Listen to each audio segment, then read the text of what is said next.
you are working on? No, they give me for 1 year warning. Or 1 year written warning. If you go after the same thing, they will dismiss you.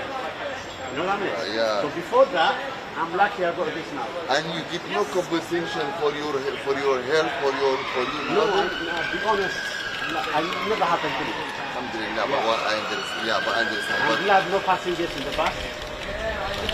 Yeah, it's alone. Yeah. Yes, I know.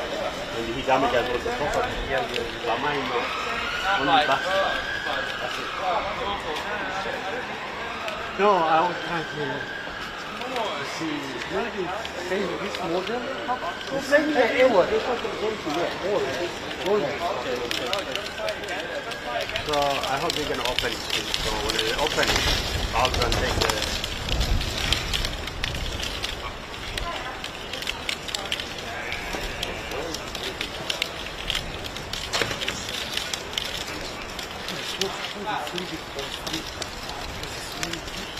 I know. They know that. Go to the Google. Have a look how many buses they have the same problem. Yeah? Yeah. Doesn't matter. May I ask you something? I'm just like curious because it looks like it's dangerous to work as a bus driver with this kind of buses. Are people getting good enough money for the driver? No. Because I know someone was telling me we were talking about it another day. He said, we talk about it, he's getting 20 pounds an hour. I said to him, no way. Yeah, 21. I said 21. But I thought 16, 17. don't look money-wise. Look your head. How stressful. I know, I understand. Yeah. But it's all the time is this. No, the people who come to Small street. Busy street all the time. Yeah. It's not easy. It's not easy. No, it's not easy. Because, look, your car is not the problem, but you have maybe 100 people. And it's full the bus is 60, 50 people. And you have something, you have responsibility for everybody.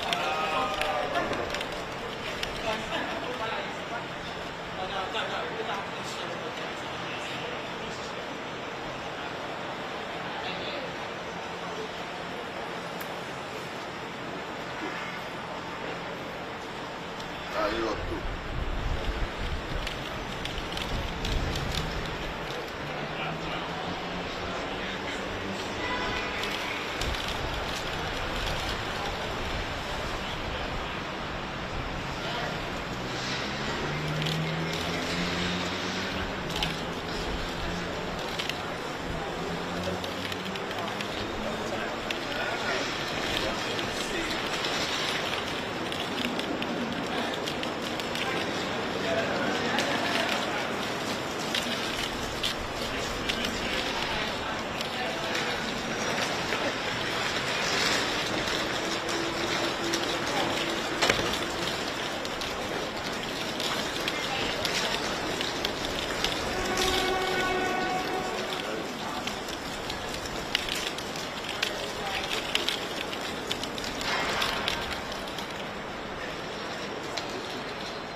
Where are you going,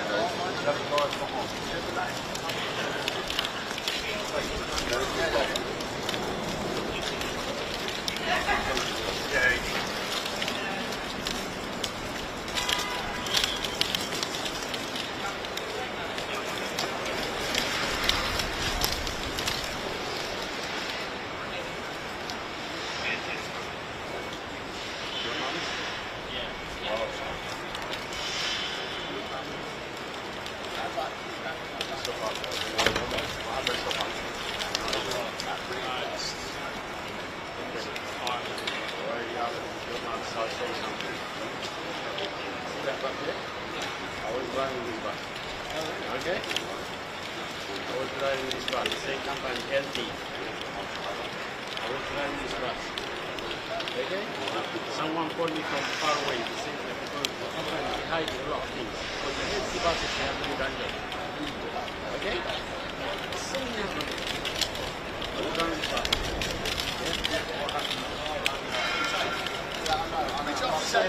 Breakfast. We need to go to the loading base. No, what happened is, but they told me to start at our condition. That was the two on the transport. We need to go to the loading base. That was the two. 1 year now.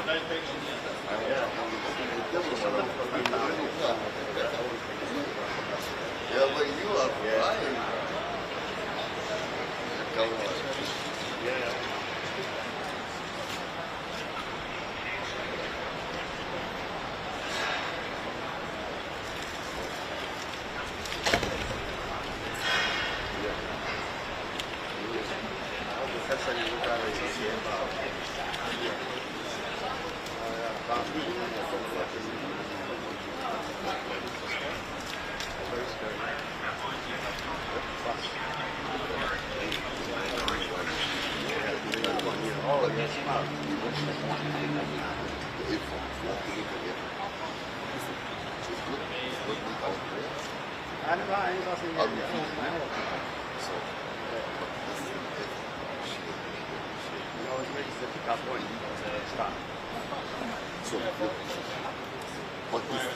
But the city Always.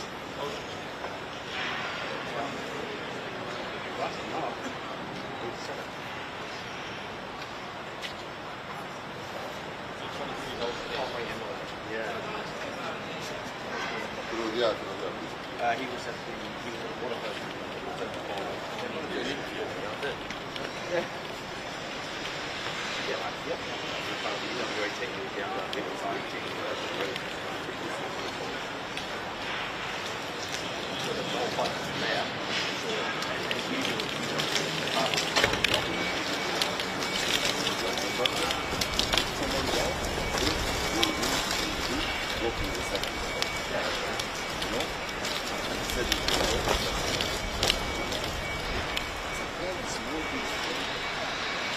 Hello, what's up, Baba? All good? So who was here? In the packet. I was sitting in the street. Who was standing there? Come. Was it Derek?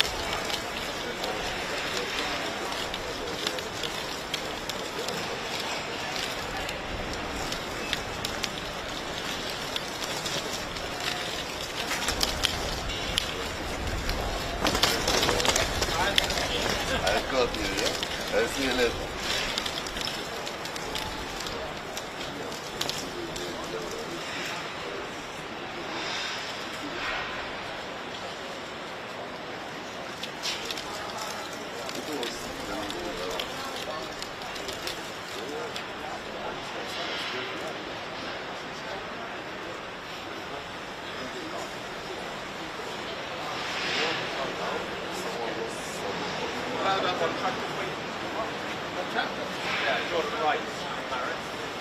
There's a couple of guys they went out. Some are morning, they have their passes. They had passes. Yes. Why do you see it so that's not? Let me in.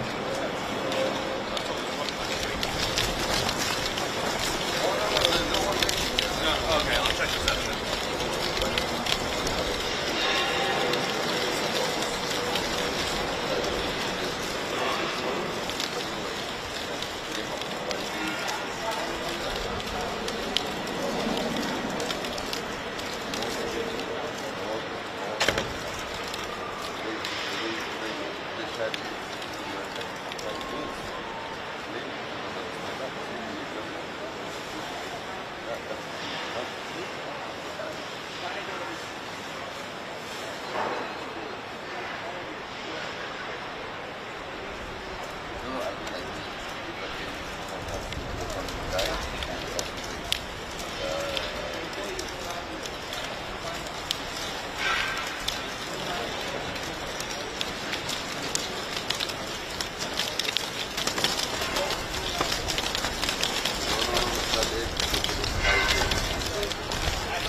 Like the building.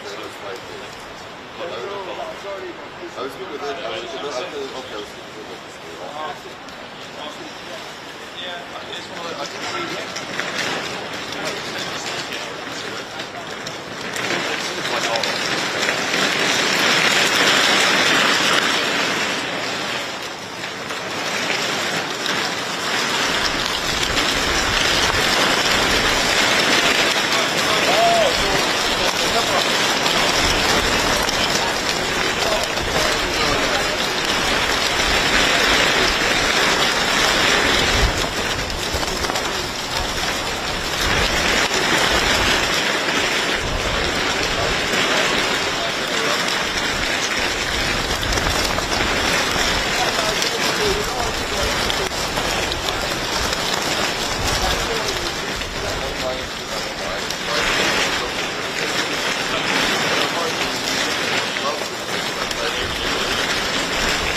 Oh, okay. Then what? You need to walk all around.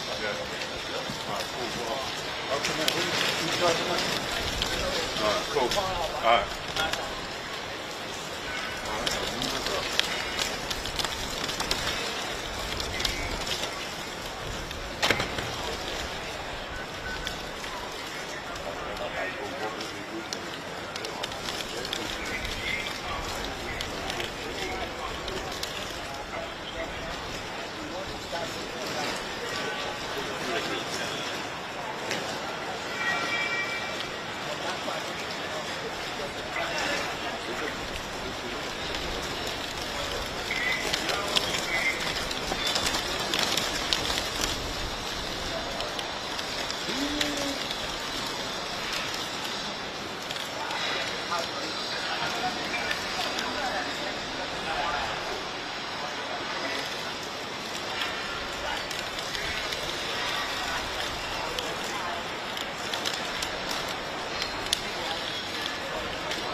want something? Are you okay? I'm waiting, going. I'm waiting for someone. Alright, alright. To go in now. Sorry?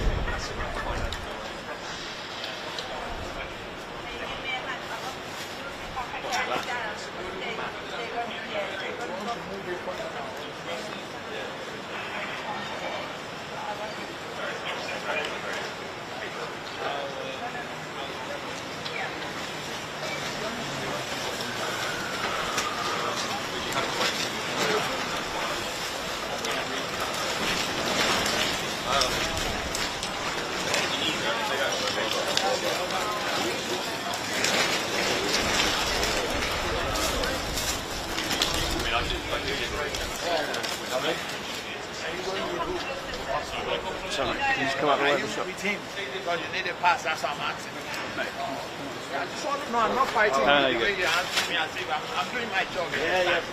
Yes, please, so you let me do my job. You don't need to behave that way. You're all here to do a job. I will come into your office and start to do it. You have to be able to take out the name. You won't come to the name.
Hello. Where are we going?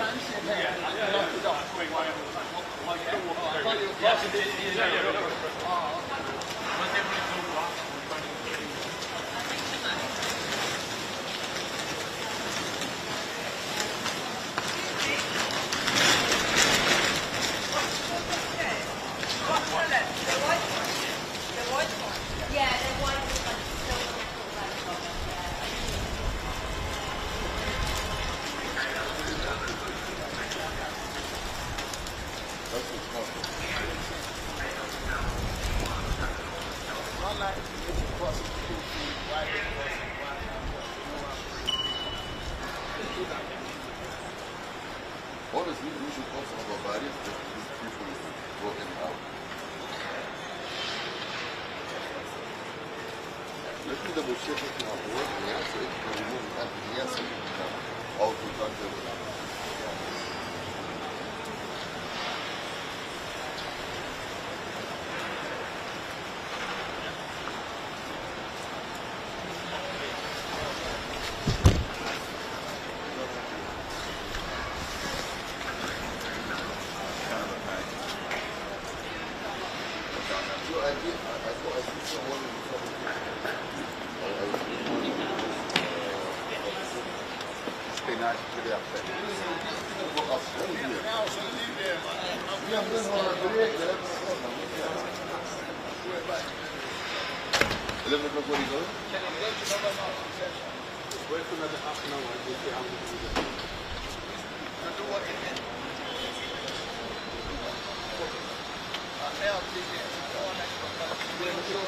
I'm going to I'm not.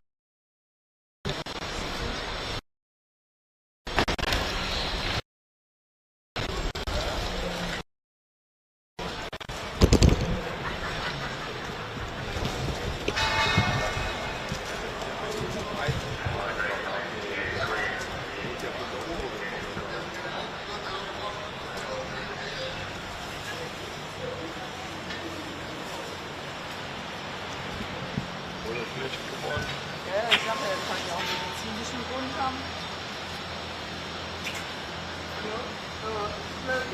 I've called it in because you need to come.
Well, I don't know this one, but most of it is correct.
side.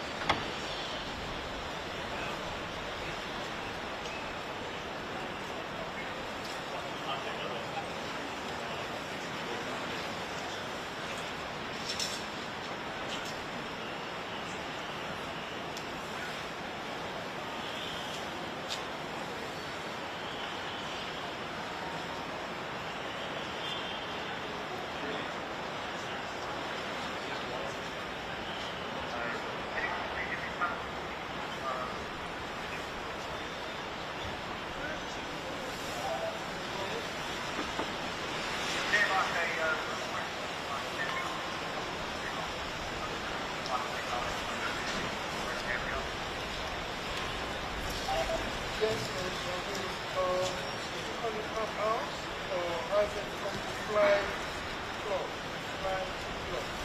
About that. Okay, repeat that, please. Said that the fly floor, or to the place, flights floor.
Prevent patients and 3-0 withdrawal.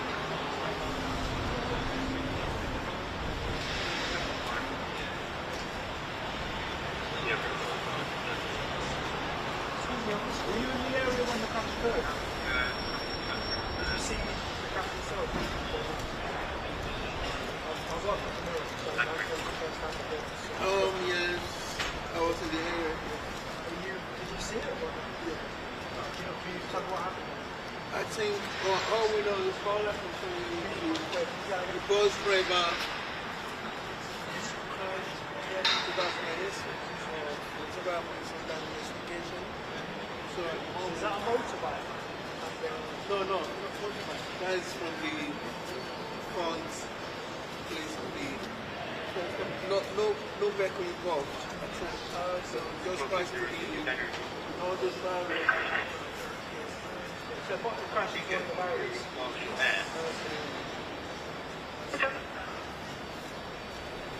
Then why can't you read?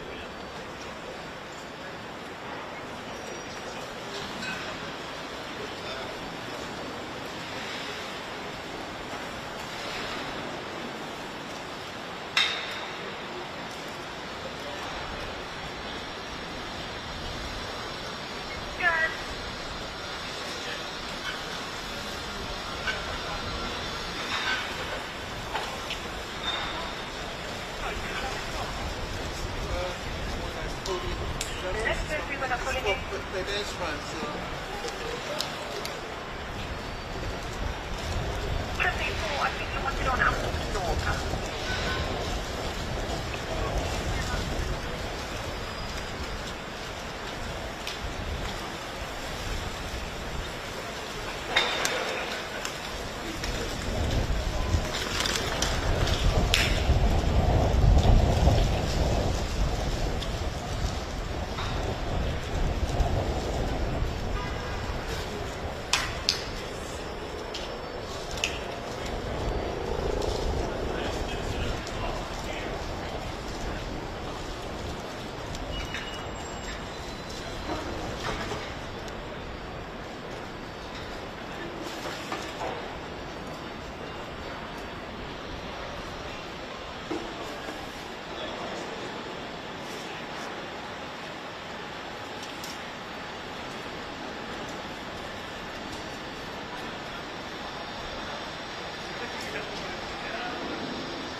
What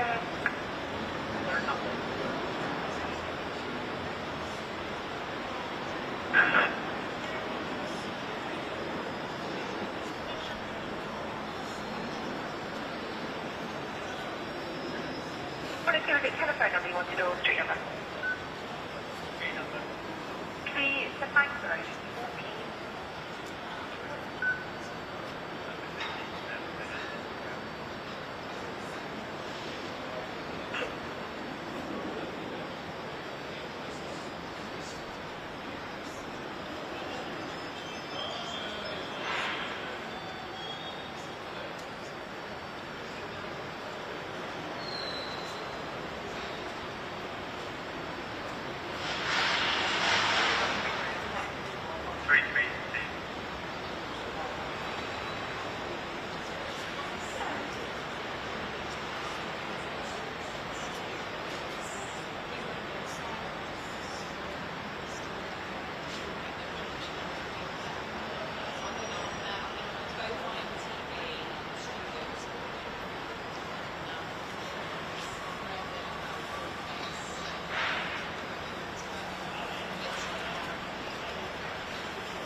Several people have been taken to hospital after a bus appeared to hit pedestrians during the morning rush hour in central London.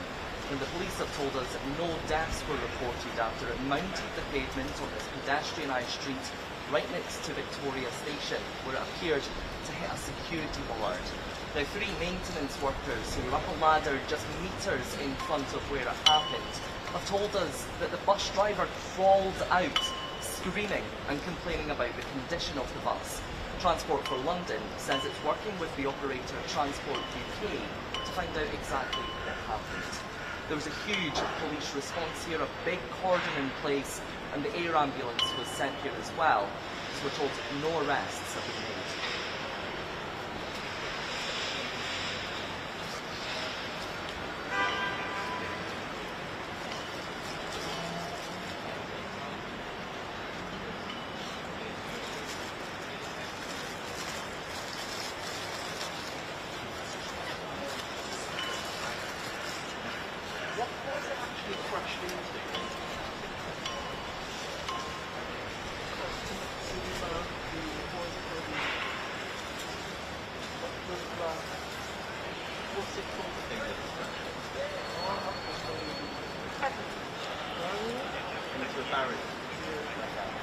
Yeah, it's crashed into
So am I blocking your... Oh, no, not at all.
That's really friendly, thank you. It's a safety issue, all right. Just behind here, yeah?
Yeah.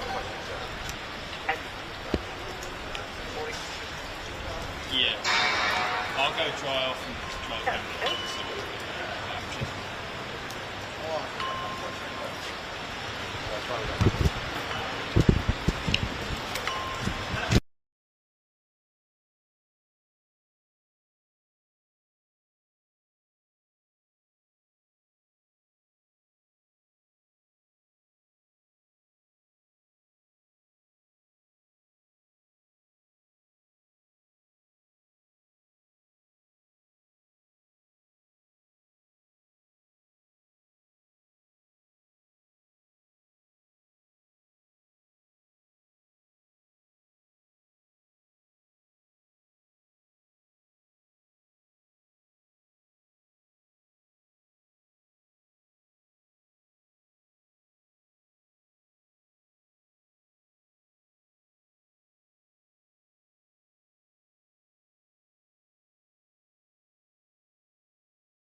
Good morning. The first item of business is general questions, and at question number 1 I call Liam Kerr. Thank you, Presiding Officer. To ask the Scottish Government what alternatives are being piloted to enable older patients to be cared for outside of hospitals. Cabinet Secretary Neil Gray. Thank you, Presiding Officer. Our approach to reform focuses on primary and community care, aiming to shift the balance of care where appropriate for people and their families. Our immediate focus on enhancing capacity in the community, and work is underway to increase hospital-at-home provision to 2,000 beds by December 2026, meaning people can receive hospital-level care in their own homes. To ensure all of our population can access a hospital-at-home service that meets their needs, we have commissioned Healthcare Improvement Scotland to support integration authorities to adapt services to meet the needs of rural and island communities. Liam Kerr. I thank the Cabinet Secretary, but the Hospital at Home initiative, which you mentioned, is not currently available in Aberdeenshire. Following a pilot in West Hill, the Health and Social Care Partnership had to pull out due to a lack of support and resources from the Scottish Government. It's available just a few miles away in the city. So the Shire is left with stacked ambulances, two-tier healthcare, GP practices shutting down and village hospitals shutting. Cabinet Secretary, is there anywhere else in Scotland which won't be running Hospital at Home? And will he now provide resources to the Shire for it to proceed? Cabinet Secretary. Thank you, Presiding Officer. I'm very grateful to Liam Kerr for his questions. As he'll know, decisions on how to deliver services for local communities are ultimately for integration authorities to make. In this case, Aberdeenshire Integration Joint Board. But following their escalation, officials have been working with NHS Grampian to confirm the additional funding based on the development of their whole system plan, taking into account the recommendations that have been made within the KPMG report. And through the Assurance Board process, extensive work is underway with NHS Grampian to develop a robust whole system work so that their share of the £85 million of unscheduled care funding can be allocated, and I would expect Hospital at Home to be part of that consideration. Brief supplementary, David Torrance. Thank you, Presiding Officer. I very much welcome the investment the Scottish Government is making in the Hospital at Home initiative to be the biggest hospital in Scotland with 2,000 beds by the end of next year.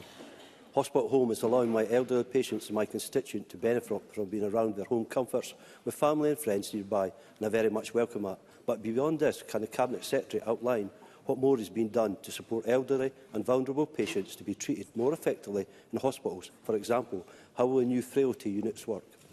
Cabinet Secretary. Thanks, Presiding Officer. David Torrance is absolutely right that Hospital at Home can be transformational in terms of the delivery of services, and the fact that we're moving to 2,000 beds by the end of next year will make Hospital at Home the largest hospital within Scotland. For people living with frailty, hospitals can increase the risk of harm if their needs are not identified quickly and if our systems and services are poorly coordinated, and that's why we've committed to delivering direct access to specialist frailty teams across every emergency department in Scotland. This will mean that frail patients with complex needs will bypass our busy A&Es to receive the specialist care and support that they need, minimising the risk of prolonged hospital stay. And by providing coordinated multi-agency care both at the front door of our EDs and in the community, we can provide the right care in the right place, helping people experiencing frailty to remain as independent as possible. Question number 2, Jackie Bailey. To ask the Scottish Government for what reason it is reportedly downgrading fire station services across the country, including in Helensburgh. Minister Siobhan Brown. Presiding Officer, I think it's very important to be clear. The Scottish Government is not downgrading fire station services across Scotland.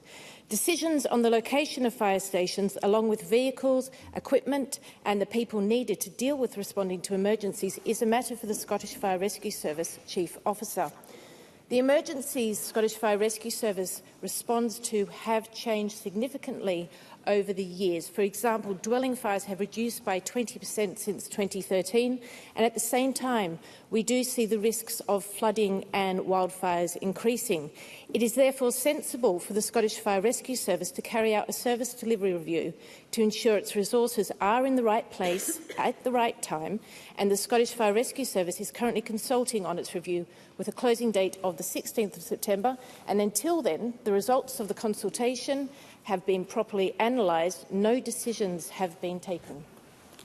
Jackie Bailey. Can I thank the Minister for her response, but I have to say it's the Scottish Government that have cut the fire service budget by millions of pounds. So ultimately it is your responsibility. Now, the proposal to downgrade Helensburgh Fire Station is quite simply reckless. The station already has a problem with recruiting sufficient retained firefighters to cover the existing appliances, never mind the additional overnight cover under these proposals. In the previous year, the availability of appliances was only at 50% at night and a staggeringly low 20% at the weekend. That lack of coverage makes the downgrading short-sighted. Will the Minister agree with me and her SNP colleague Brendan O'Hara that this proposal is reckless and should be scrapped? Minister. Thank you. Firstly, I think I need to highlight since 2017 to 18 there has been substantial year-on-year increases of funding to support the Scottish Fire Rescue Service, and the current annual budget is over £97 million more than it was in 2017 to 2018. This year alone has an additional £18.8 million in support for frontline services. Now, we understand this is not a cut-costing exercise. The Scottish Fire Rescue is undertaking a service delivery review, and there is a live public full consultation, and I encourage everybody to take part in that consultation. Pam Gossel. Thank you, Presiding Officer. I have been contacted by constituents who have expressed concerns over the change at working patterns at Helensburgh Fire Station and as well as Mulgai Fire Station. Last month, I met with representatives from the Scottish Fire and Rescue Service covering West of Scotland, where I expressed the concerns of local residents. The representatives I spoke to admitted that response times could increase as on-call firefighters would have to travel from their homes to the station and then to the destination. Therefore, does the Minister agree that this model risks putting lives in danger? Minister. Thank you. And no, I do not agree with the member's assumption. As I said, this is an operational issue for Scottish Fire Rescue Service. No decisions have currently been made, and I would encourage the member and her constituents to take part in the consultation. Question number 3, Martin Whitfield. Officer, to ask the Scottish Government how it will deliver on its commitments in the promise in light of the publication Education Outcomes for Looked After Children 2023-24, showing a decline in most key educational outcomes. Minister Natalie Dononis. I appreciate Mr Whitfield's concerns. However, I do think it's important not to lose sight of the positive difference in educational outcomes over the long term, where we see the gap in the proportion of children achieving 1 SCQF level 5 or better has reduced by over 20 percentage points between 2009-10 and 23-24. Now, we've introduced a range of targeted support measures such as the Care Experience Student Bursary, the Skills Development Scotland Mentoring Scheme, and providing over £70 million to local authorities through the Scottish Attainment Challenge to support care experienced children and young people's attainment and wellbeing. However, I appreciate the measurements in 23-24 where progress was static or showing small declines require increased focus, and it's important for us to understand how our investment could be more impactful. Martin Whitfield. I'm grateful to the Minister for that response. Schools in Scotland must be ambitious for care experienced children and ensure they have all they need to thrive. The independent care review contained in the promise, and yet the results show the percentage leaving school early is rising. 10-point gap in positive destinations. These statistics are a damning picture of the SNP's government's failure to keep the promise. And what's more concerning from the Minister's answer, the government don't appear to understand why. Is that the case? Minister. I don't agree with all of that, no. I think these statistics show that we do need to go further to continue those positive trends that I've referred to that are in the long term.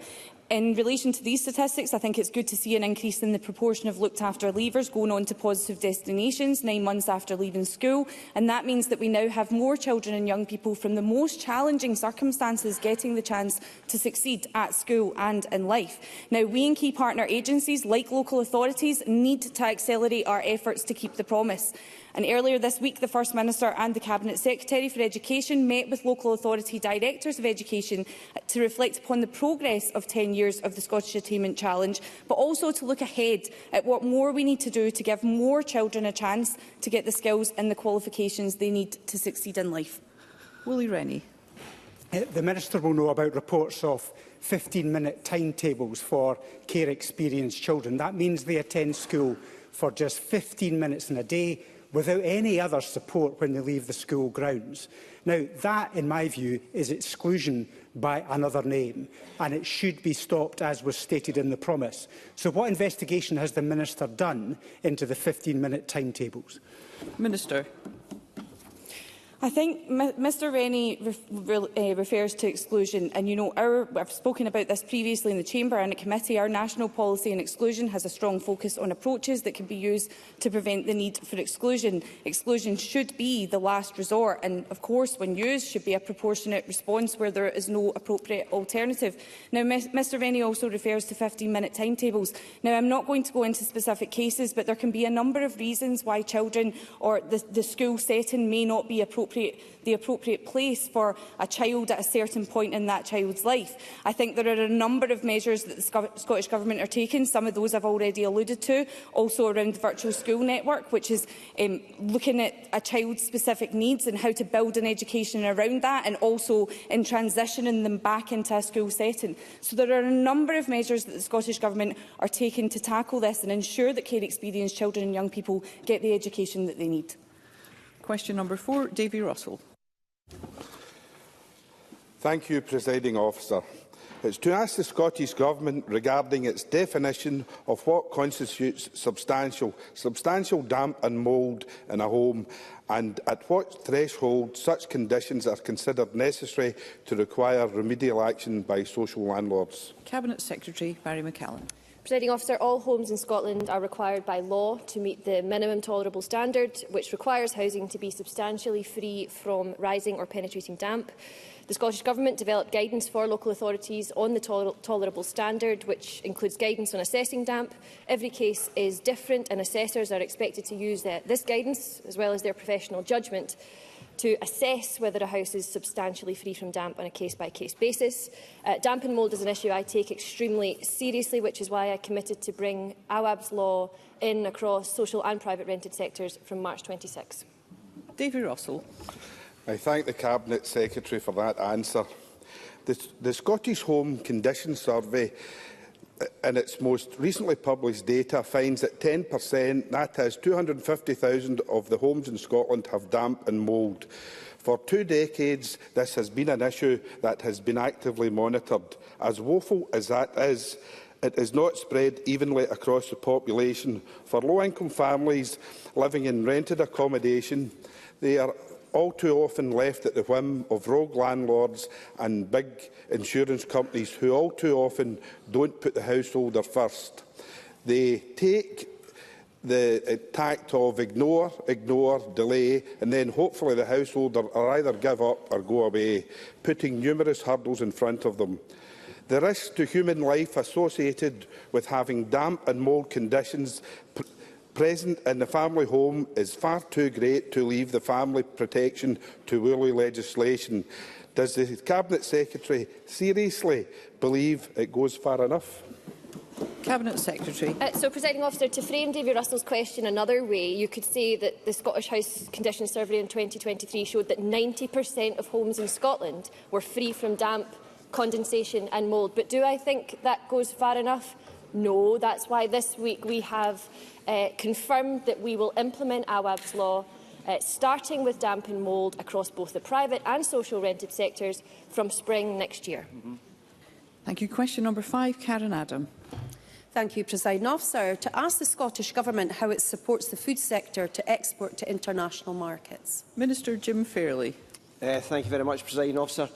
Clearly, food exports are vital to our national and rural economies, and in 2024, food exports were worth £2.1 billion. Now, we've announced an increase in the export support we provide to Scottish companies through the 6-point export plan, which builds on the significant support we already provide to Scottish exporters, such as the £705,000 we provided this financial year towards the Scotland Food and Drink Export Plan, helping to exploit the most significant opportunities there are for Scotland.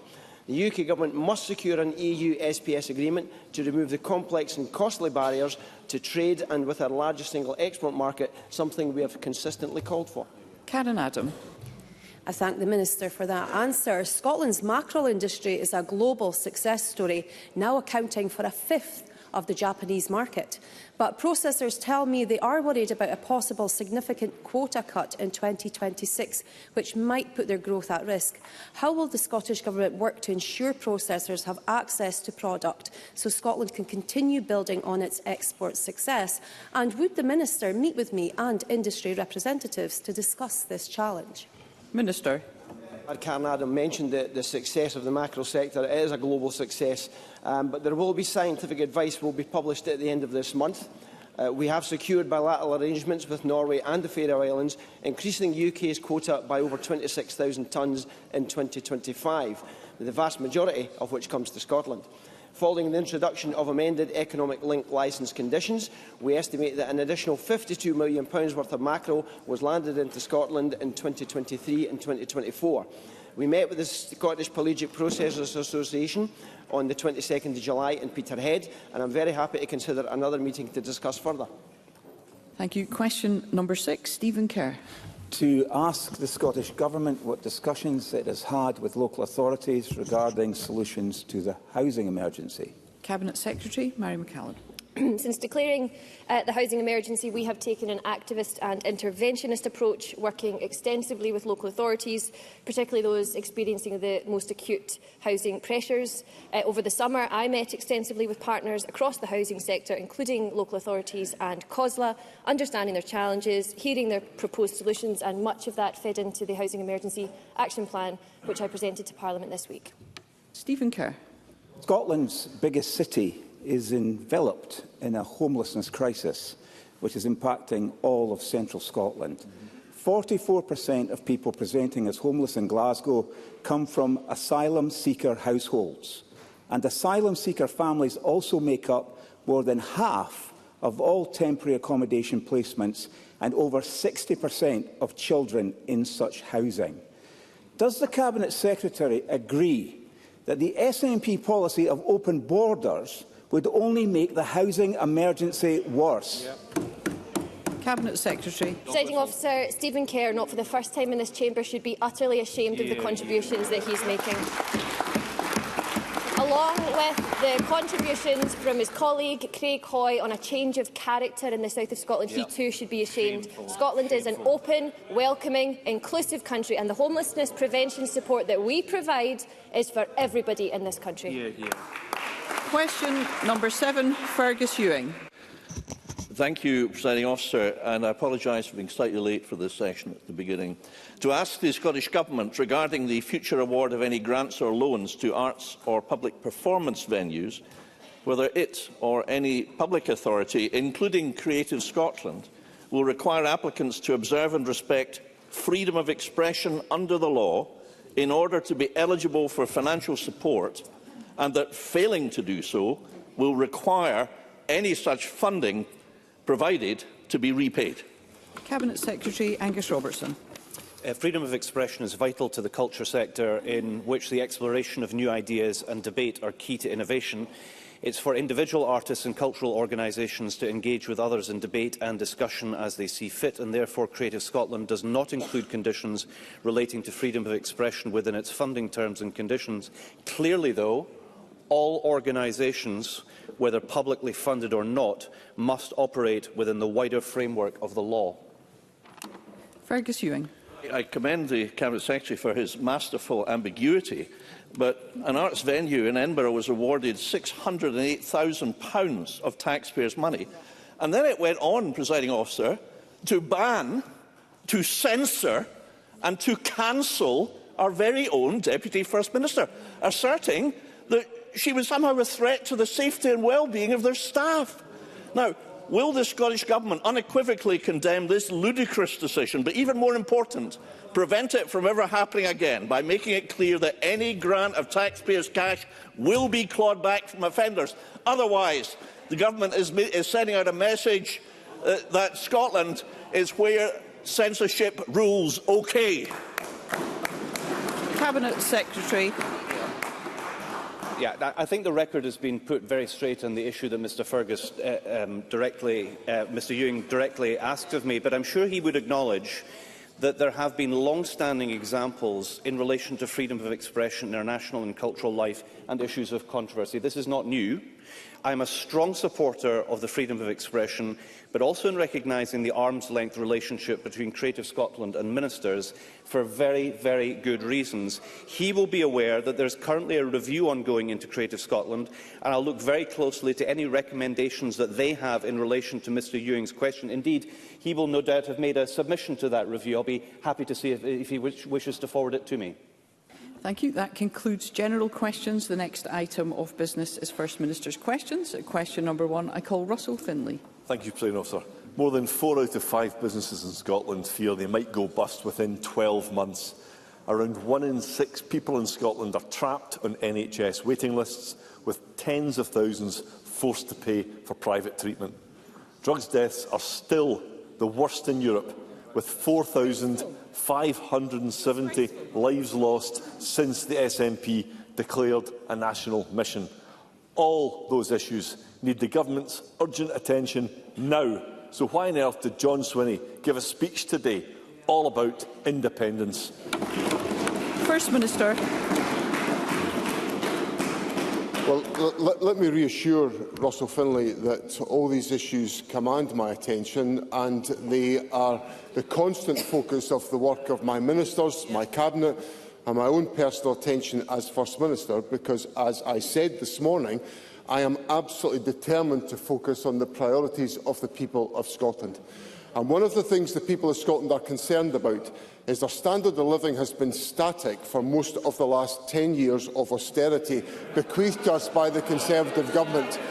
And what independence offers for Scotland is a fresh start. Thank you. What independence offers for Scotland is a fresh start, and that will be positively welcomed by the people of Scotland. Russell Finlay. The title of John Swinney's speech today was "Respecting Scotland's Right to Decide." That's right.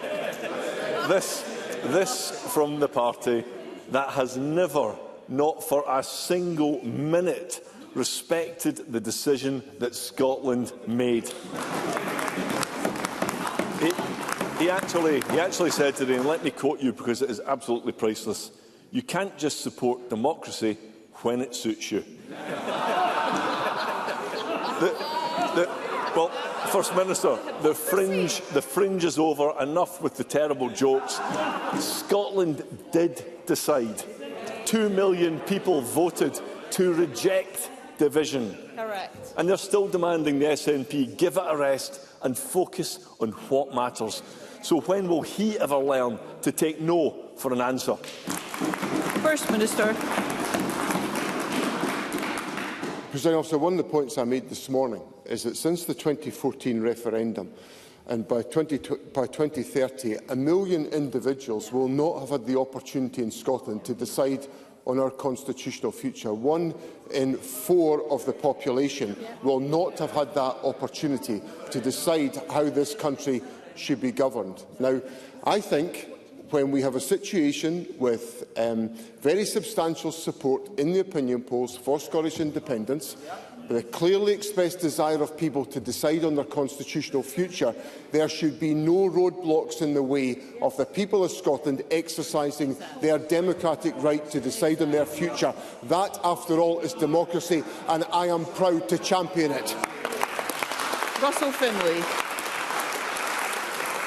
In John Swinney's grand declaration of Leith today, he referenced Scotland's claim of right, and film buffs will know that this nationalist battle cry comes exactly 30 years since the release of Braveheart.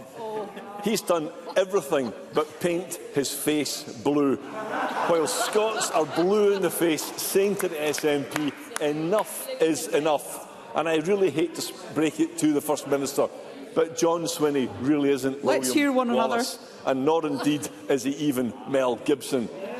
We know his game.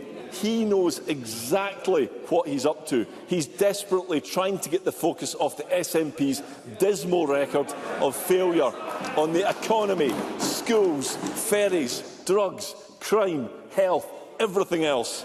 So this week, he cynically focuses on independence and international affairs. Isn't it time he get back to the day job? First Minister. Well, I was here on Tuesday leading a debate on the government's priorities for Scotland, and in that debate I set out... Let's hear one another. In that debate, I set out the fact that we are now seeing inpatient waiting lists falling in Scotland. We're seeing number of GPs increasing in Scotland. We're seeing the number of drug deaths, although far too high, falling in Scotland. We're seeing young people in Scotland. We're seeing young people in Scotland delivering the best examination results since 2019 before the pandemic. I noticed there wasn't a round of applause for the Conservatives for the young people of Scotland delivering an outstanding examination performance. Well, I'm very proud of them and all that they've achieved. So, I think what the Scottish Government is doing... Let's hear one another. Let's hear one another. What the Scottish Government is doing is delivering on the priorities of the people of Scotland. That's what my government is focused on. And what I want to make sure is that Scotland is not inhibited by the failures of Westminster, and that we have the ability to choose the democratic future of independence. And I'm confident the people of Scotland will make that choice. Russell Finlay. Well, Scotland is inhibited by the failures of this rotten government. When John Swinney became First Minister, quite understandably tried to present himself as a more decent front, distancing himself from the chaos of Humza Yousaf. But the mask has now well and truly slipped. Despite what he said today, he's not focused on the economy or education or anything else that truly matters to the people of Scotland who pay our wages. Not doing anything to help improve people's lives. The same old John Swinney is back, obsessed with independence, distracted from the day job. Does he not realise that the majority of Scots want to tell him to move on, John? First Minister. Russell Finlay seemed to miss the fact that on Monday the government delivered the abolition of peak rail fares in Scotland, which will help. Well, let me just. Well, while all the shouting is going on, I'll just set out to Parliament. First Minister. Yep. Sorry, many members wish to put questions today, so let's continue with our business and let's hear one another. First Minister. So on Monday, when the government delivered on its commitment to abolish peak rail fares, for a commuter travelling from Glasgow to Edinburgh on a daily basis, their travel costs were reduced by 48%. That is an astonishing saving for households in the country, people commuting, and that can't even be welcomed by Russell Finlay today. Now, I don't really think that Russell Finlay is in the strongest position to lecture me today. He just needs to... He just needs to look at the words of his former colleague Jeremy Balfour about how moderate Conservatives feel about the outrageous leadership that Russell Finlay is delivering. What we are seeing in Scotland is Russell Finlay in a partnership with Nigel Farage, and Scotland is going to send both of them packing.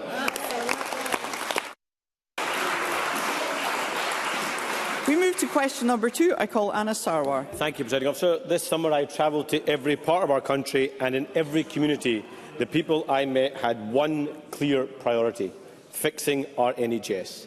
But this morning John Swinney showed fixing the NHS will never be his priority.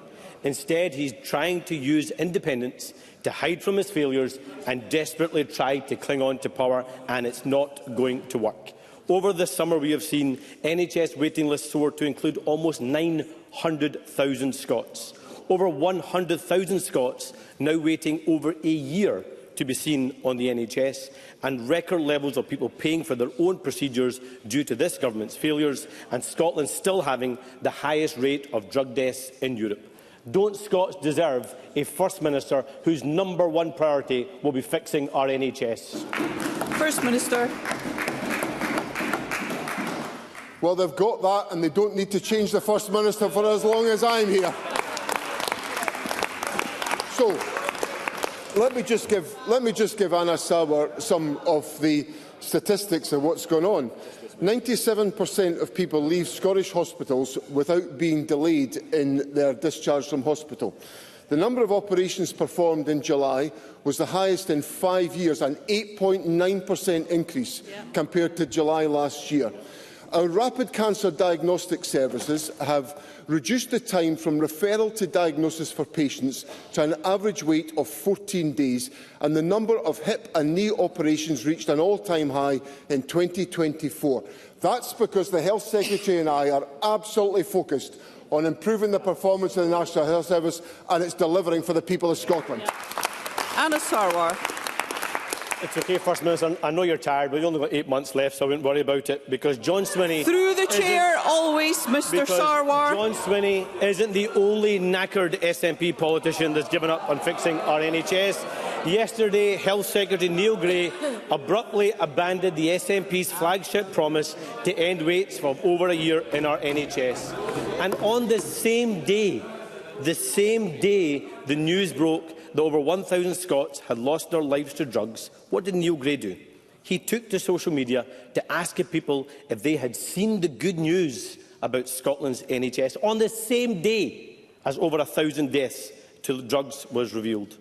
Record waiting lists with no plan to fix them, record number of Scots forced to pay for their health care, the highest drug death rates in Europe, so out of touch. So is it any wonder that the Patient Safety Commissioner has said that we have a beds crisis and the waiting lists are imploding under the SNP? First Minister. Well, inpatient waiting lists are falling. That's what's happening under the SNP. So inpatient waiting lists are getting smaller as a consequence of the interventions we made. I put forward to Parliament a range of measures which would expand the number of procedures and appointments that were envisaged in the National Health Service. We surpassed our original targets with that investment. And, of course, we put in place the largest financial settlement to expand the capacity of the